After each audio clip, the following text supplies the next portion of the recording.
rồi seperti semesti itu tanah ini PCP asal semalamยกกับที่ว่าลูกปืนอารมณ์เนาะลูกปืนอารมณ์เบอร์หนึ่งและเบอร์สองเนาะต่างกันขอลูกค้าเนาะประมาณนี้เลยเนาะลูกค้าท่านใดสนใจสามารถหาเบอร์โทรตามหน้าจอนี้ได้เนาะ918070เนาะเบอร์โทรของข้าพเจ้าเนาะการขนส่งของห้างของข้าพเจ้ามันจะมี2เส้นทางเนาะ1ขนส่งโดยลงเมล์เนาะ2ขนส่งโดยบริษัทประมาณนี้เนาะส่วนนี้ข้าพเจ้าบ่ทำมารับอยู่เนื่องจากว่าข้าพเจ้าผลิตที่ว่าสุปีคอตัติโกอยู่เนาะเนื่องจากว่ามีคนสั่งหลายคนเนาะข้าพเจ้าเลยบ่ได้มาเคลื่อนไหวโดดเนาะแต่ข้าพเจ้าใครเคลื่อนปกติเนาะเบอร์โทรของข้าพเจ้าบ่มีทางเปลี่ยนได้เนาะ918070เนาะเบอร์โทรของข้าพเจ้าตามหน้าจอนี้เลยเนาะสำหรับลูกปืนนี้ลูกปืนมันจะมีมอเตอร์หัวโนมแล้วก็ลูกหัวจอกแล้วก็เสียฟ้าเนาะประมาณนี้เนาะลูกเสียฟ้าในตัวนี้เนาะเอามาล่าสุดปี2025เนาะลูกเสียฟ้าเนาะผู้ใดผู้นี้เบอร์ตามนี้เลยเนาะลูกเสียฟ้าเนาะลูกเสียฟ้านี่มันจะบ่มีได้ไกลคือลูกหัวระเบิดเนาะว่าหัวจอกเนาะแต่ความเห็นของลูกเสียฟ้านี่มันจะเห็นกว่าเนาะเวลายิงซักแล้วก็มันจะแตะออกอย่างต่างๆหูทะลุนี่มันจะใหญ่กว่าเนาะหัวระเบิดเนาะลูกเสียฟ้านี่เนาะผู้ใดเคยใช้งานน่าจะรู้ดีกว่าเนาะว่าเรื่องความแม่นยำนี่ประมาณที่ว่า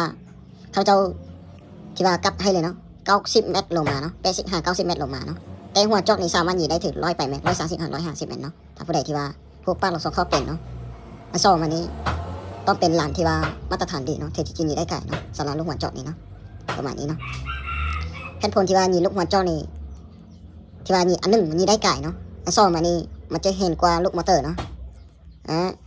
เลื่อนที่ว่าทะลุนี่มันจะน้อยเนาะสำหรับลูกหัวจอกนี่เนาะ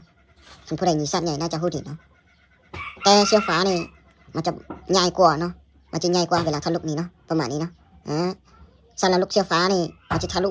ที่ว่าใหญ่กว่าเนาะเขาจะตีเป็นเปอร์เซ็นต์ให้เลยตัวอย่างว่าเขายิงกระรอกที่ว่ายิงกระรอกระหว่างหัวจอกกับเชื้อฟ้านี่เนาะสำหรับเชื้อฟ้านี่ใหญ่สั้นอันนั้นโป้งมือเนาะทะลุเวลาทะลุเนาะตัวอย่างเนาะสำหรับลูกหัวจอกนี่สั้นนิ้วก้อยเนาะประมาณนี้เนาะ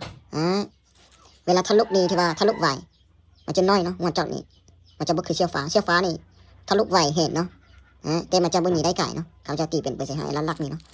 สำหรับลูกมอเตอร์ของข้าพเจ้าสามารถวัดผลได้ที่ว่า130เมตรลงมาเป็นจะเป็นลูกที่ว่า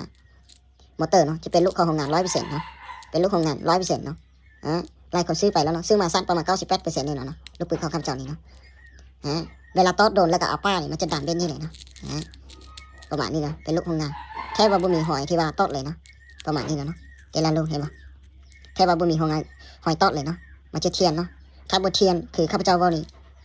ยี่ดีใจเงินคือ2 เท่าเนาะยี่ดีใจเงินคือ2 เท่าเนาะลูกของข้าพเจ้านี่เนาะมันจะบ่คือลูกตอดธรรมดาเนาะมันเป็นลูกของงานเนาะเพราะฉะนั้นข้าพเจ้าบ่ได้ขายไปกับเนาะข้าพเจ้าขายเป็นโลเนาะ